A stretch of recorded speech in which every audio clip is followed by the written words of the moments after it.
My fiancée left me at the altar. I became the laughingstock of New York City. That night, with red-rimmed eyes, I cornered her coolly reserved, fragile older brother at his door. She doesn't want me, Ethan. You owe me. Guilt flooded his eyes, and he gave his silent permission for my invasion, for the nightly entanglement that followed. I moved into his penthouse, used his black card, slept in his guest bed, and slowly thawed the iceberg into the man who would indulge my every whim, until he discovered that I had planned his sister's escape, that I had funded it. The crimson tuxedo felt like a mockery. I stood alone at the altar in the grand ballroom of the plaza, the space beside me achingly empty. The appointed hour had long passed. The whispers from the pews were a suffocating tide, questions about Claire's whereabouts and pointed suggestions that the Colemans, for all their obsession with propriety, had somehow fumbled.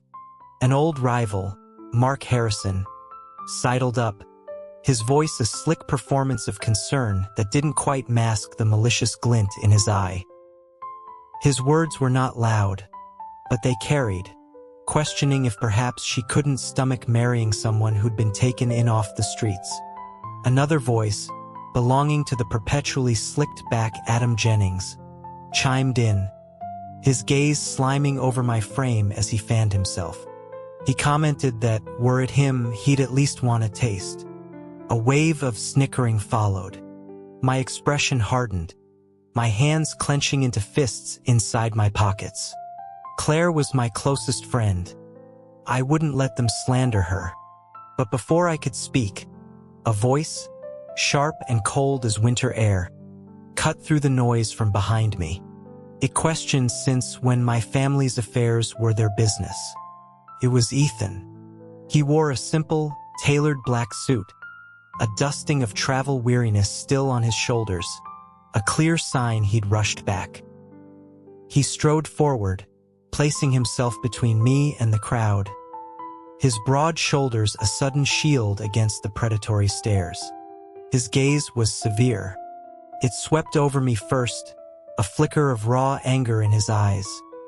Anger, I thought, at my silent endurance, before landing on Harrison and Jennings. He remarked coolly that their family businesses must be languishing if they had this much time to meddle in his. The simple statement was enough. Both men went pale, a sheen of sweat appearing on their brows. Ethan's eyes then scanned the entire room, his voice carrying the unquestionable authority of the Coleman Enterprises CEO. He announced that it was an inconvenient day and requested they all leave. The guests, chilled by his glacial stare, scurried away like chastened children.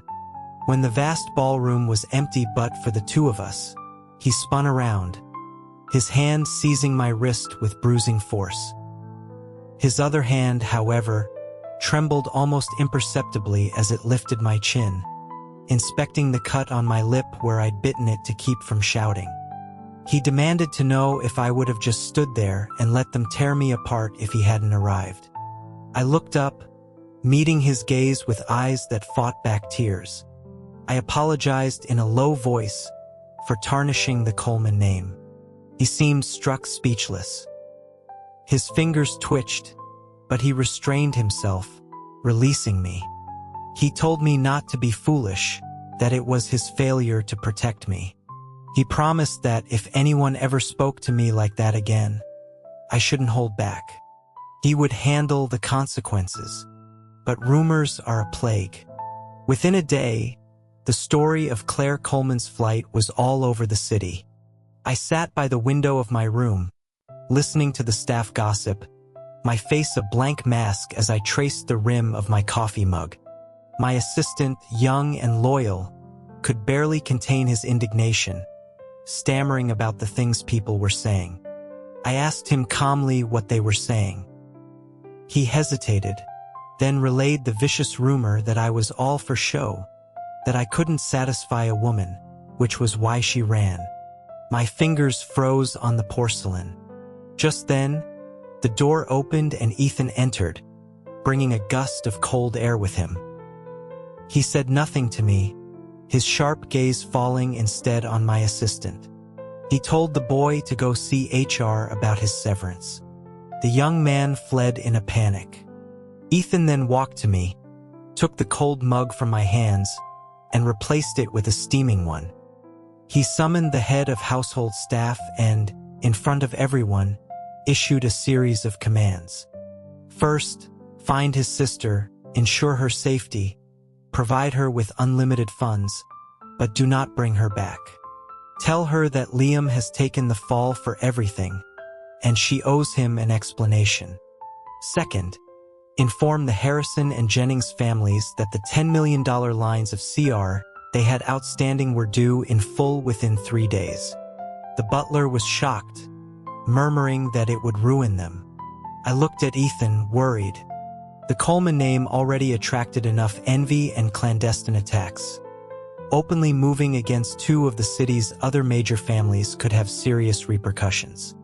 As if sensing my thoughts, Ethan gave me a reassuring glance. But when his eyes fell on the scab on my lip, his expression iced over again. He continued, his voice resonating with cold fury, stating that if they dared to harm someone under his protection, they had to be prepared for the consequences. He declared that anyone who spread gossip would find their livelihood gone. The room was deathly silent. Only then did he turn to me, his tone softening. He reminded me that the LSATs were approaching and I should focus on my studies. He had arranged for a private tutor from Harvard to help me prepare, and I shouldn't let trivial matters distract me from my hard work. Every word was a careful consideration for my future, the perfect older brother. But my heart, lodged in my chest, was drowning in a bitter tide because of that very perfection. I lowered my eyes to hide the greedy yearning within them and obediently agreed. I didn't want a stellar career. I only wanted him, the man already at the pinnacle, to look down and finally see me. Darkness fell. For 2 days, I skipped my tutoring sessions, barricading myself in my rooms and drinking. When Ethan found me, I was clutching a bottle of whiskey, my shirt hanging open and disheveled. He frowned, reaching for the bottle. I dodged him, tilted my head back, and took a long swallow directly from the source. The liquor trailed from my chin, over the bob of my throat, and disappeared into my collar. I looked at him, my eyes red-rimmed and fixed on his. I asked if I should have ever come to the Colemans in the first place. He watched me in silence, his eyes dark pools in the moonlight. He said it had nothing to do with me, that his family had failed me. I let out a low, choked laugh. I asked how they had failed me when they had given me a decade of shelter and security. I staggered to my feet, closing the distance between us, my breath thick with alcohol as I looked up at him. "Ethan," I said, my gaze falling to his finely shaped, tightly pressed lips.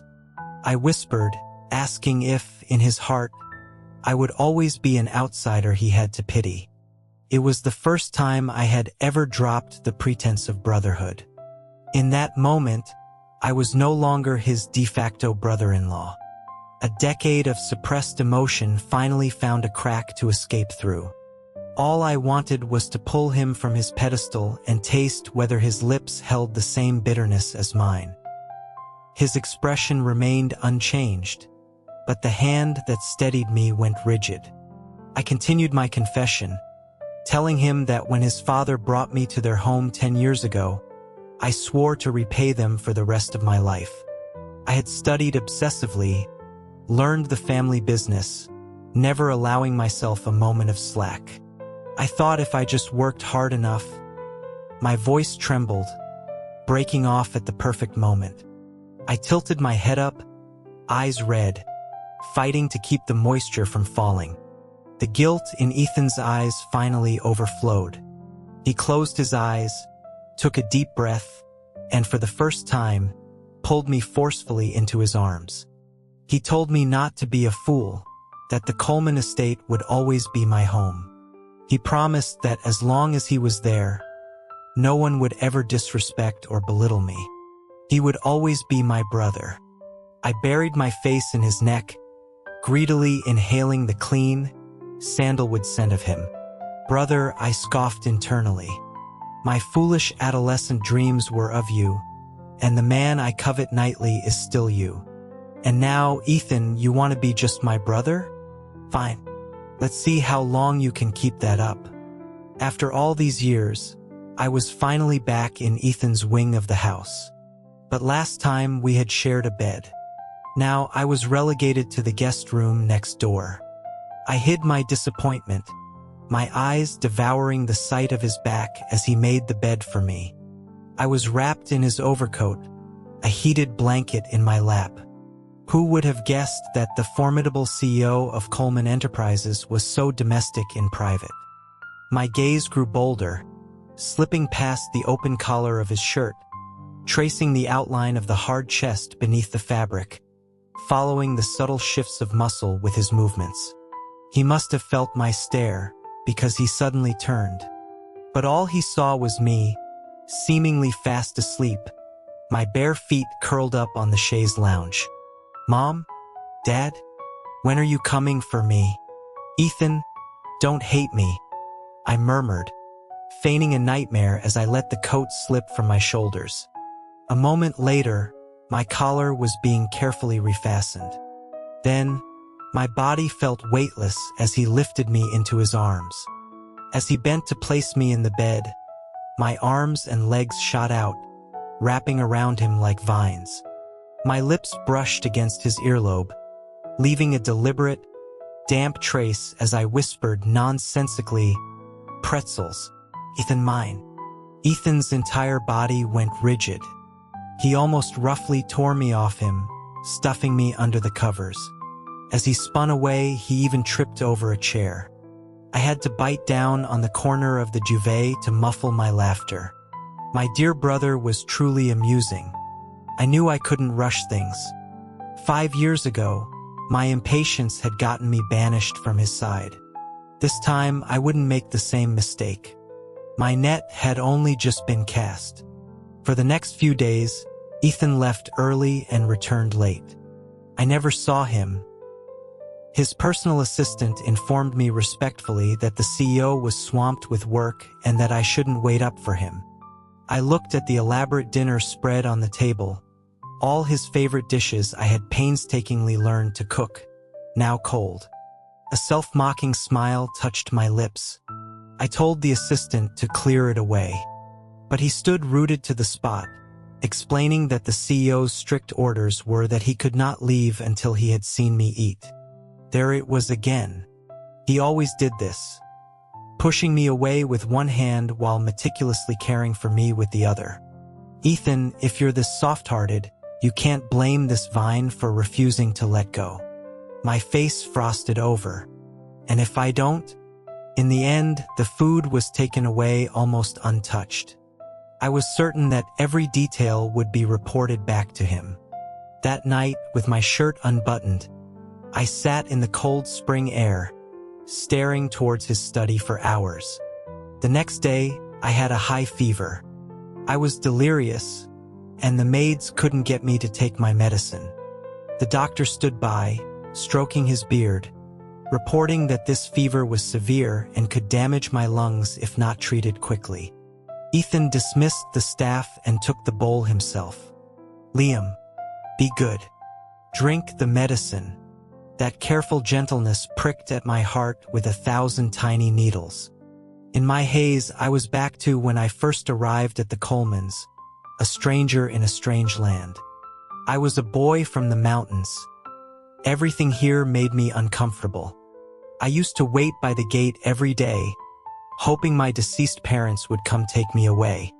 It was Ethan who had approached me with a warm pretzel from a vendor in Central Park, pulling me out of the mire of despair. "Here," he'd said.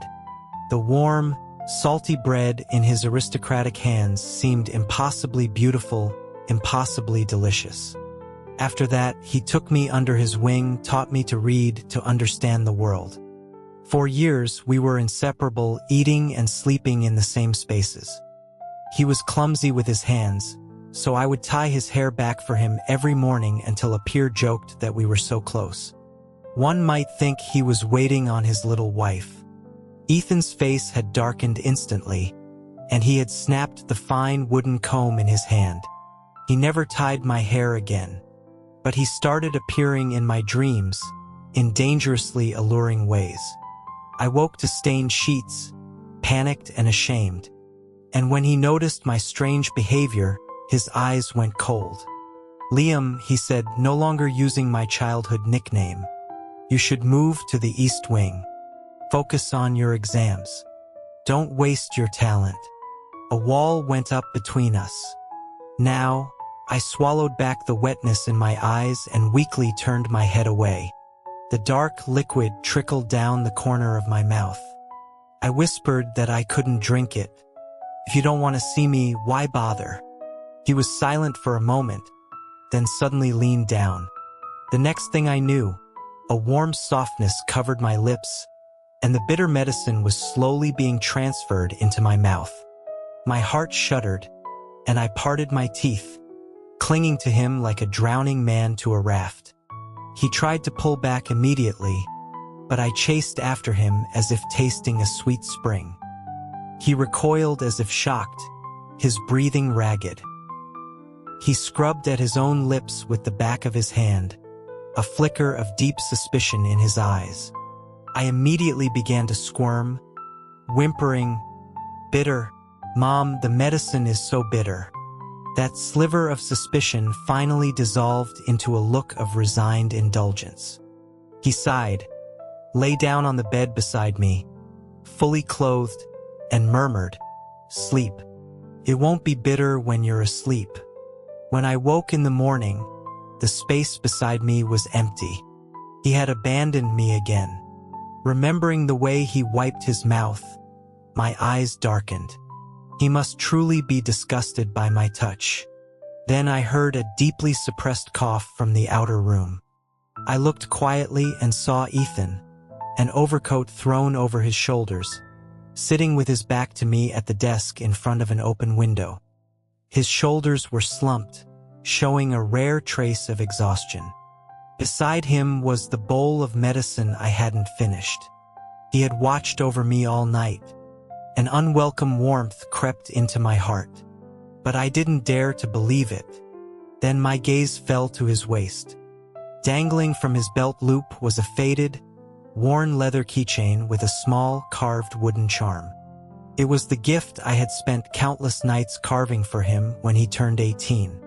He had kept it all this time. Time seemed to freeze. It wasn't just me playing a dangerous game. In that instant, all my self-doubt vanished. "Ethan Coleman, you hide it so well." He heard a noise and turned, his gaze colliding with mine before I could look away. He followed my line of sight and saw the charm exposed at his waist. He tensed, almost frantically trying to tuck it back inside his jacket. But a draft blew through the room, lifting the hem of his coat and revealing the faded keychain in perfect clarity. He tried to cover it, but it was too late.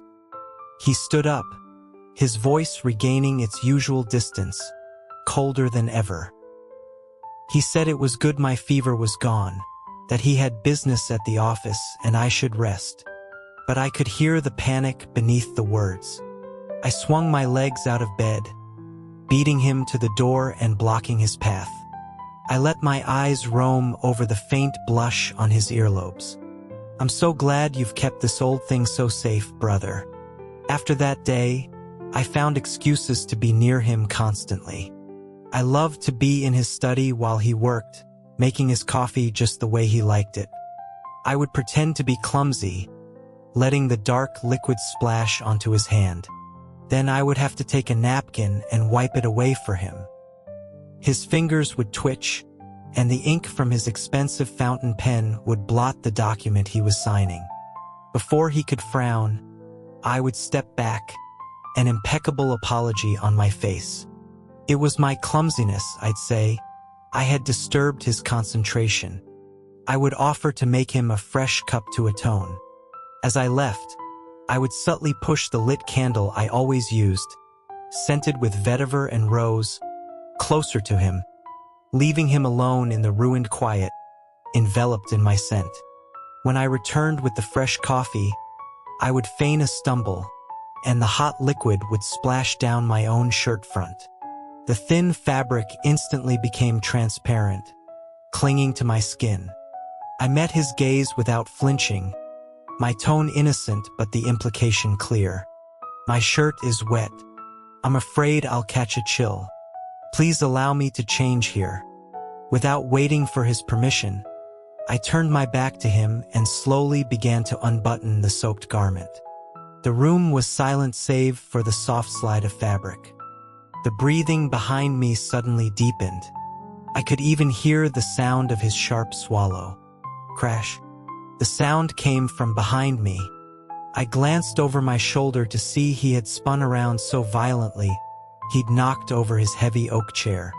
Looking at his ramrod straight, tense back, I suppressed a triumphant smile. My voice was laced with innocent provocation. Why are you so angry, brother? I was just afraid of getting sick and becoming a bother to you again. Get out, he hissed, his voice raw. I was thoroughly satisfied. That night, I timed it perfectly, knocking on his bedroom door again. The moment he opened it, I dropped all pretense. My arms wrapped around his neck, and I pressed my trembling body tightly against his. Ethan, I dreamed you were disgusted with me, that you were going to throw me out. My silk pajama ties were loose, and with the slightest movement, the collar gaped open, revealing a wide expanse of my chest. His body went rigid, his hands hovering in the air for a long moment before finally settling on my back. I won't, he said, his voice dangerously hoarse. I tilted my head up and threw out my real bait. Then let me stay here tonight. I have a secret I can only tell you. He was silent for so long I thought my gambit had failed. Finally, he stepped aside. Fine. In bed, he deliberately kept his distance. I greedily drank in his scent, inching closer, my hand resting on his waist, my knee accidentally brushing against the back of his. Just as his body stiffened and he started to push me away, I whispered, Claire running away. Maybe it's all my fault. As expected, all his resistance ceased. I bathed in his focused attention, lowering my eyes, my voice a perfect blend of self-loathing and sorrow. I don't think I can feel desire for women like other men. I looked up, my gaze wet but direct. My dreams are always filled with the image of a man. Ethan's breath hitched. Who? He asked, his voice strained. Someone from school? I took his hand, refusing to let him pull away, and pressed his cool palm flat against my racing heart. Not them. Brother, you've traveled the world, you know so much. I guided his hand down my side, pausing over the most heated, desperate part of me. Tell me, I pleaded in a whisper, what kind of sickness is it? To dream of your brother night after night? I watched the shockwave move through his eyes. The forbidden place he had kept locked away was awakened by his touch, revealing its treacherous outline. Ethan snatched his hand back as if burned, scrambling backward until his spine hit the headboard with a thud. His panicked gaze darted away from my face, but was uncontrollably drawn back to the evidence of my arousal. His throat worked. He seemed to want to say something but clamped his mouth shut. Brother, I whispered, my voice thick with self-disgust, do you find me filthy? The rest of the sentence was muffled by his calloused, trembling hand. Don't, he bit out, the words laced with the restraint of a man pushed to his absolute limit.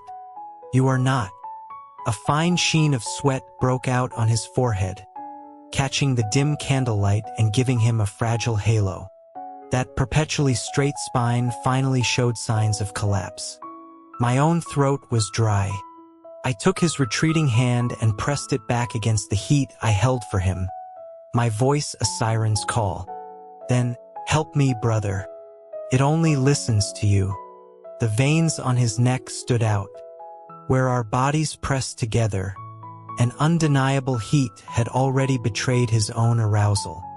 He seized my wrist, his grip so tight I could see the tendons stand out.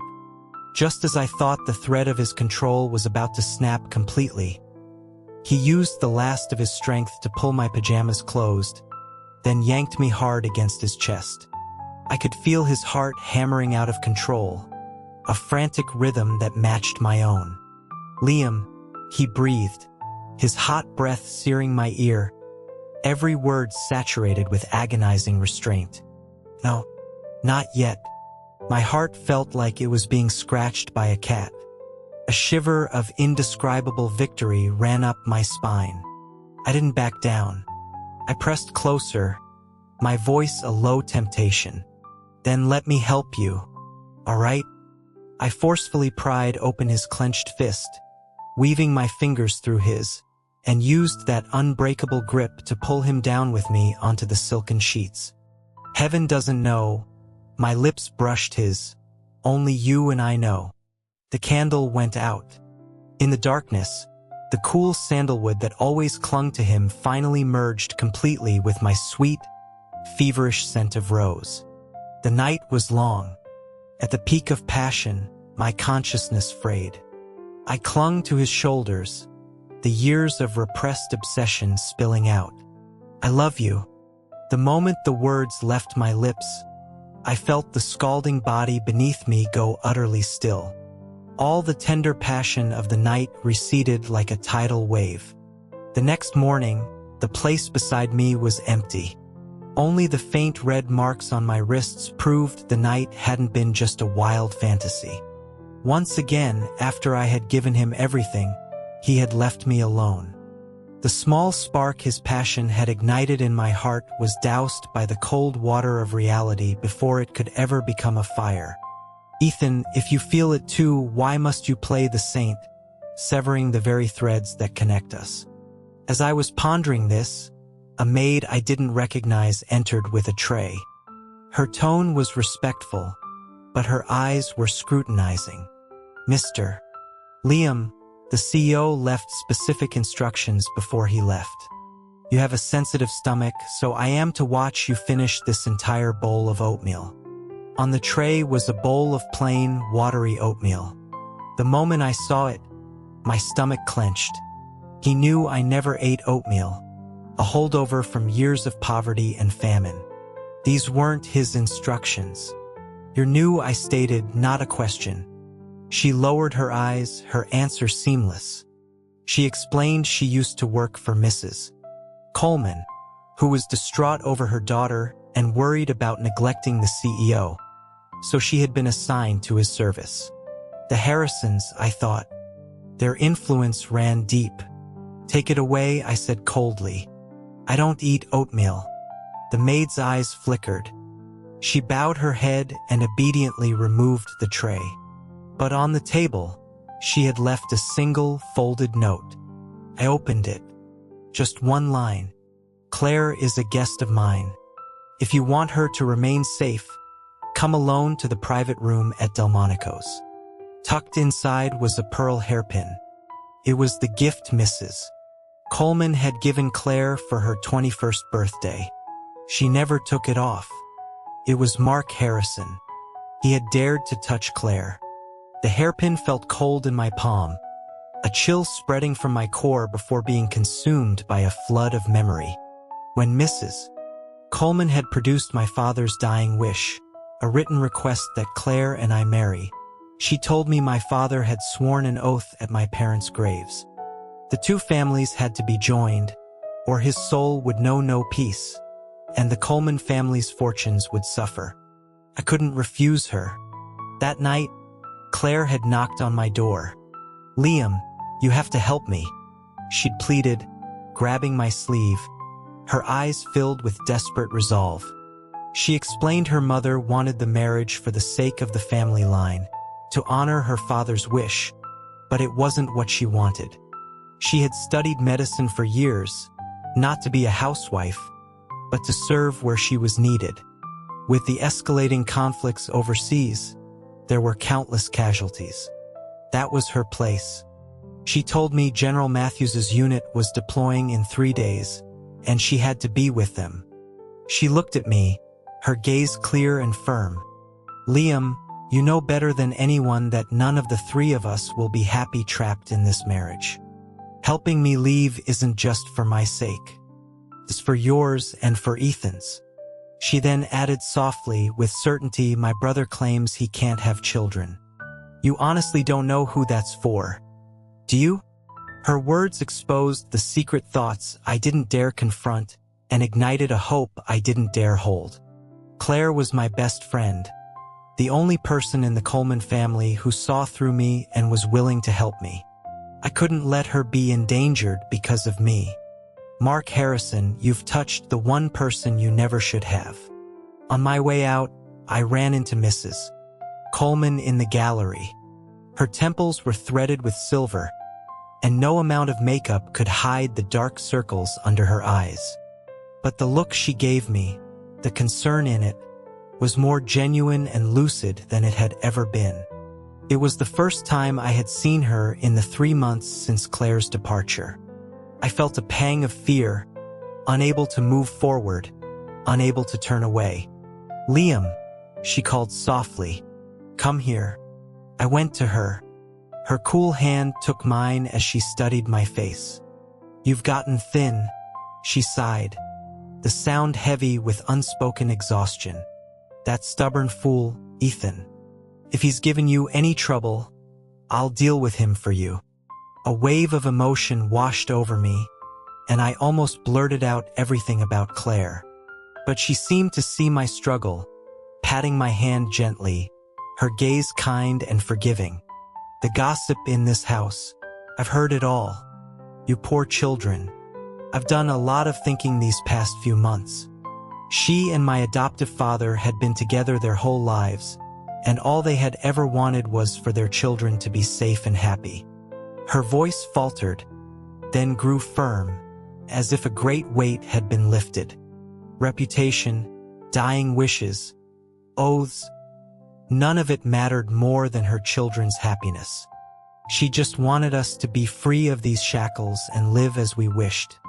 I squeezed her aged hand, 1,000 feelings welling up inside me, finally coalescing into a single, solemn promise. "Don't worry, we'll all be all right, and Claire will come home safely." Leaving Mrs. Coleman, the warmth on my face faded, replaced by cold resolve. I would protect this family, even if it meant walking into an abyss. I entered the private room Harrison had booked. He sat at the head of the table, leisurely pouring 2 glasses of wine, his eyes like snakes coiling around me. He mused that since I'd helped my own fiancée escape, he'd assumed I had no feelings for her. He was surprised I'd come, and so quickly. It seemed Miss Coleman was more important to me than he'd thought. I ignored the wine he pushed toward me. "Get to the point. Your terms." Harrison leaned forward, unconcealed malice churning in his eyes. "The confidential shipping route maps to the European markets from Ethan Coleman's study." "Done," I said, my swift agreement catching him off guard. "But I have 3 conditions. First, I need to see a letter from Claire in her own hand, stating her current location." When he nodded, I continued. "Second, once you have the maps, you release her immediately. I will meet her outside the Coleman Tower. Only when I see she is safe will you get the files. Third," my fingers tapped the table, $200,000. "I need the money to disappear." Harrison narrowed his eyes. 200,000? On what grounds?" "On the grounds that I'm the only person who can get into Ethan's study," I said, lifting the edge of my jacket to reveal the personal keycard that hung from my belt. He had given it to me years ago when I first moved into his wing. "My private accounts," he had said, "use them as you wish. You don't need to ask." Harrison stared at the card, greed and jealousy warring in his eyes. He even gave you that?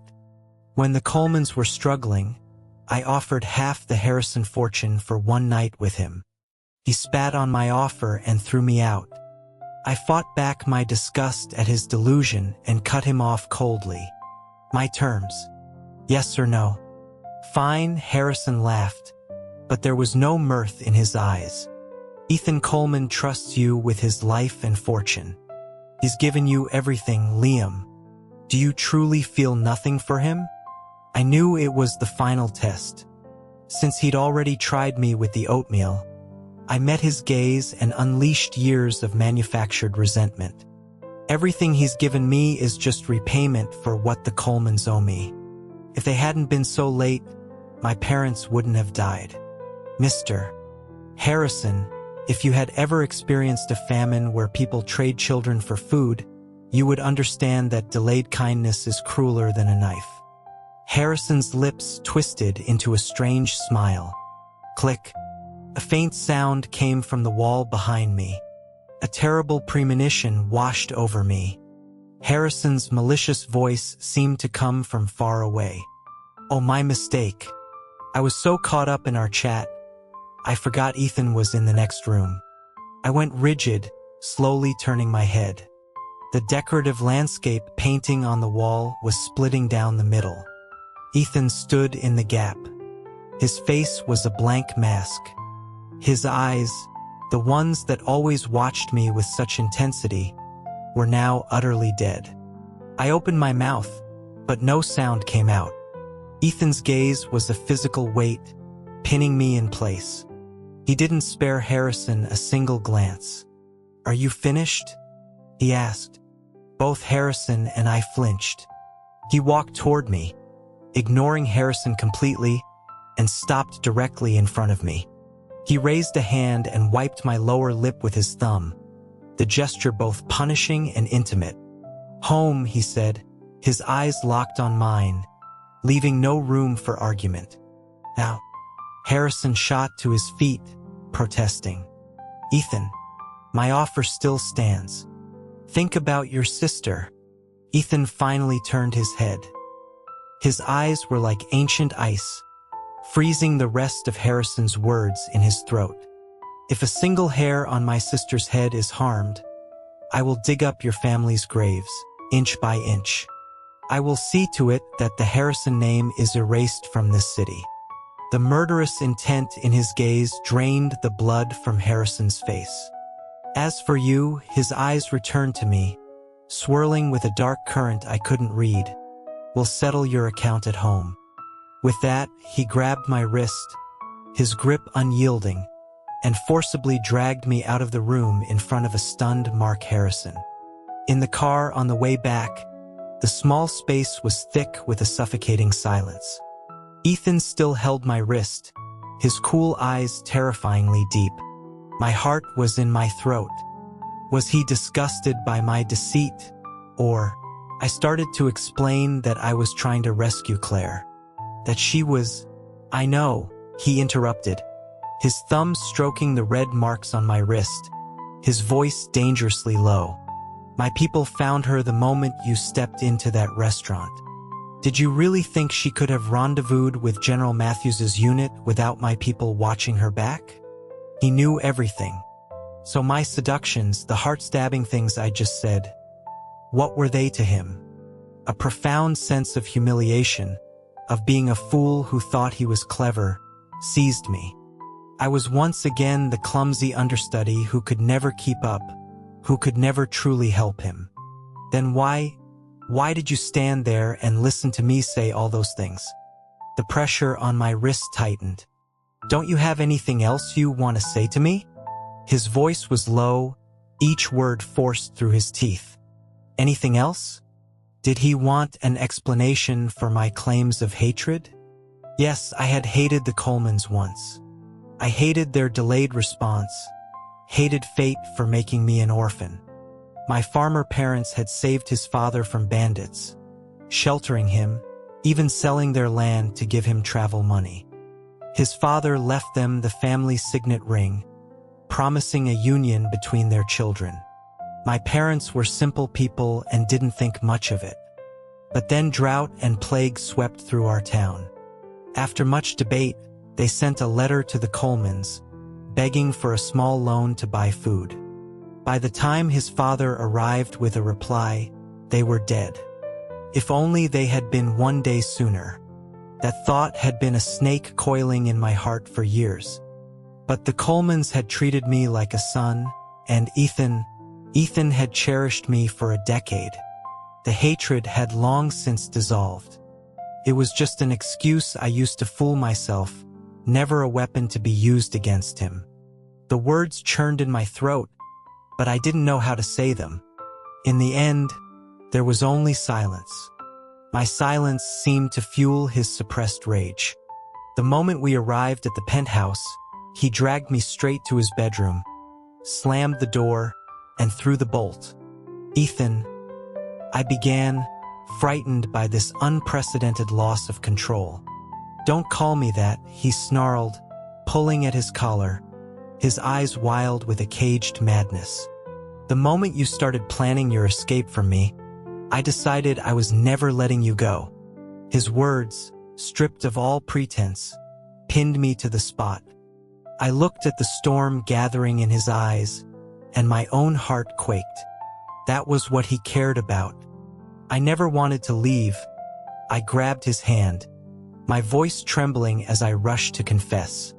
"Those things I said were for Harrison. Were they?" He yanked me forward until our noses were almost touching, our hot breaths mingling, his voice laced with desperate ferocity. "I don't know what to believe anymore. Tell me, Liam, in these 10 years, what was real and what was a lie?" His question was raw with a vulnerability I had never seen. I looked deep into his eyes and saw the anger, the pain, and a fear that mirrored my own. Years of pent-up emotion finally broke their dam. "Only one thing was a lie," I said, cupping his face, forcing him to look at me. "Hating you was the lie. From the moment you gave me that warm pretzel 10 years ago. This," I pressed his hand to my chest, "has been filled with you. There's no room for anything else. If you don't believe me," I said, my voice unsteady with the courage of desperation, "go to my room. Look in the locked black chest. My last decade is in there, and countless sleepless nights, all because of you." Inside were stacks of his portraits, the paper stained with. His breathing stopped. The storm in his eyes was instantly calmed by my words, replaced by a vast, naked possessiveness. "Then do you know," he murmured, his thumb tracing my lips with a gentle authority, his voice impossibly rough, "that the reason I told everyone I couldn't have children wasn't entirely for Claire, or for the family?" He kissed the tears from the corner of my eye, his lips tasting my own heat. "It's because I decided long ago that if I couldn't have a life with you, I didn't want a legacy at all." That one sentence shattered all my insecurities, my hurts, my calculated tests. No more words were needed. We were a storm of our own, from daylight into the night. In heart and in body, the distance between us was finally irrevocably closed. The next morning, I woke to the familiar scent of sandalwood. The slightest movement sent aches through my body, a reminder of the previous night's abandon. Beside me, Ethan's breathing was even, his arms still possessively wrapped around my waist. Sunlight streamed through the blinds, illuminating his face. I couldn't resist tracing the sharp line of his brow with my fingertip, my gaze full of wonder. He was mine. My trespassing finger was caught in a firm grip. Ethan's eyes remained closed, but the corner of his mouth curved up. "Spying on me? I'm admiring you." Openly, I retorted. He chuckled, a soft sound, and a gentle kiss landed on my forehead. Then he tightened his arm, pulling me deeper into his embrace. "Close your eyes," he murmured, his voice husky with sleep. "Stay with me a little longer." A sated Ethan Coleman was, indeed, a formidable force. To the steady beat of his heart, I obediently closed my eyes. Claire returned home safely. We learned that General Matthews had gone deep behind enemy lines, faking his own death as a stratagem, which was why all communication was cut. Claire, believing him dead, had been heartbroken but had carried on with her duties as a medic. When Matthews returned victorious, the emotional relief combined with her exhaustion caused her to collapse in the street, which was how Harrison's men had found her. Ethan explained all this to me, his hand holding mine. He had known about our plan from the night Claire came to my room. He chose to allow it to help us, secretly assigning his own security detail to protect her. But even the best-laid plans could go wrong. He was lucky he discovered her capture quickly, moving decisively to both placate Harrison and pinpoint Claire's location. The morning I'd left in a hurry, he explained, was to arrange her rescue. His voice faltered, tinged with a residual fear. He'd been negotiating with Harrison when he learned that I'd gone to meet him alone. How could I let you walk into danger? I heard the deep-seated terror and hurt in his voice, and my heart softened. I leaned in and cupped his face, soothing his anxieties with small kisses. When the tension finally left his brow, I decided to settle an old score. If you like me so much, why did you push me away so cruelly 5 years ago? A faint blush crept up his neck. After a moment of silence, he spoke slowly. Because I was older. I knew what I felt. I was afraid you were just a kid, mistaking dependence for love. You had just been accepted to Columbia Law. Your future was bright. How could I let my own selfish desires derail your life?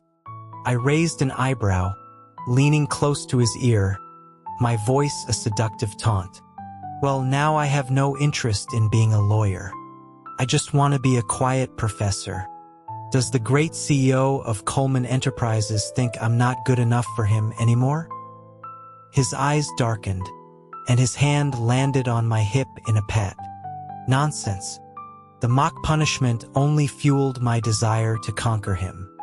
I pressed against him, whispering lines from an old play into his earlobe. You scoundrel! You can beat me, but I'll never submit. My brother will come for me. Ethan froze for a second, then the darkness in his eyes swirled into a vortex. The clothes stayed on. The door was bolted in broad daylight. Later, General Matthews, decorated and celebrated, married Claire in a lavish ceremony. Mrs.